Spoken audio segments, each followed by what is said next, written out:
World War II is probably one of the most vigorously studied conflicts in all of human history. But despite the war fundamentally changing the course of history, there are many things people still don't know about this titanic struggle. These are 10 things you didn't know about World War II. 4 out of every 5 German soldiers who lost their lives during the Second World War were killed on the Eastern Front. So when you think about it, 80% of World War II was essentially fought solely between Nazi Germany and the Soviet Union. Which means that, if you think about it, the British and American operations against Germany were a mere sideshow in comparison to the vast amounts of men and equipment engaged in a desperate struggle on the Eastern Front.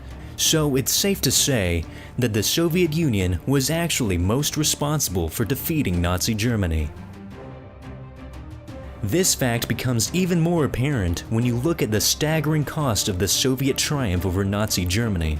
The siege of Stalingrad alone resulted in more Russian military and civilian deaths than the number of casualties the United States and Britain sustained during all of the Second World War combined. Stalingrad, however, is just the tip of the iceberg. World War II was so devastating for Russia that only 20% of the entire male population born in 1923 survived the Second World War, meaning that in 1941, if you were a military-aged man in the Soviet Union, you only had a 1 in 5 chance of surviving the conflict. Some other sectors of the Second World War did have similar casualty figures. For example, if you served on a German U-boat, your chances of survival weren't much better than they were in the Soviet Union. This is because only 1 out of every 4 men serving on U-boats survived the war.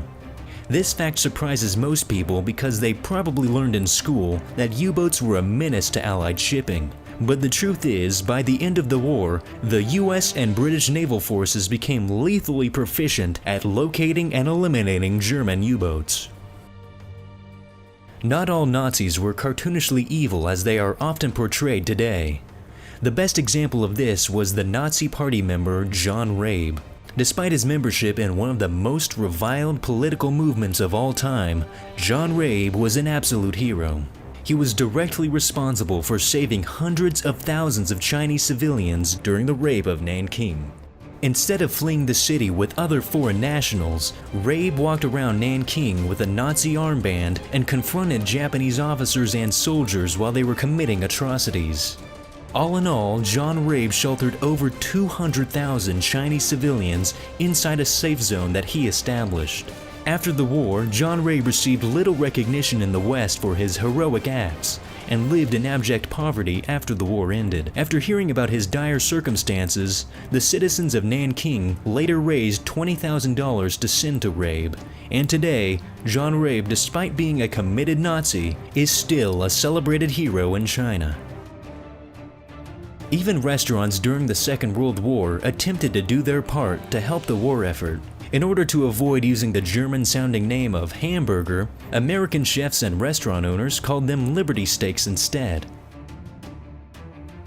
Hitler's own nephew, William Patrick Hitler, actually served in the US Navy during the Second World War. Before the war, William Hitler often tried to blackmail his uncle into giving him a high-paying and cushy job in the German government. After Hitler rebuffed his nephew's attempts at blackmail, William Hitler fled Germany.